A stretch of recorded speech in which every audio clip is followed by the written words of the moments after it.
শাইখ আমাকে অফলাইনে একজন প্রশ্ন পাঠিয়েছেন রাজশাহী গোদাগাড়ি থেকে আব্দুল মালিক।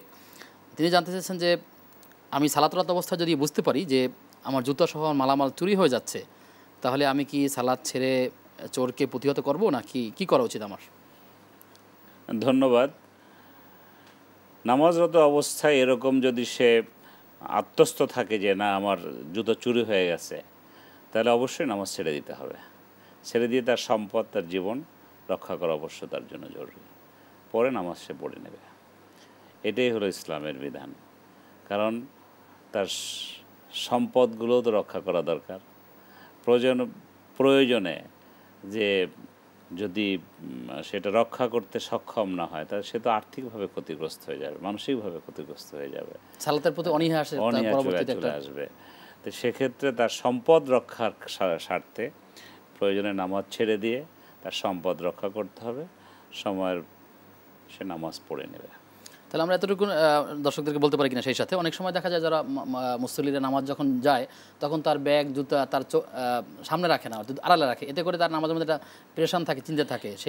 সেক্ষেত্রে তার সম্পদ, ব্যাগ, জুতা এমন জায়গায় মালামাল সামান এমনভাবে জায়গায় রাখা উচিত যাতে করে নামাজের মধ্যে কোনো সমস্যা না হয়, অসুয়াশা সৃষ্টি না হয়, বা নামাজের মধ্যে কোনো ঝামেলা সৃষ্টি না হয়। সেই ক্ষেত্রে নিরাপদে একটি সুন্দর জায়গায় সামনেই রাখা উচিত।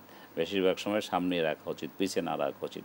আর দেখুন, এই সমাজে যেই ব্যক্তি সালাত আদায় করবে অথচ সে জুতা চুরির ভয়ে নামাজ পড়তে পারবে না, এই সমাজ থেকে মানুষকে নামাজি বানানোর জন্য যে প্রক্রিয়া করা দরকার, সেই দাওয়াতটুকু আসলে আমাদের সমাজ ব্যবস্থায় আজকে অনুপস্থিত।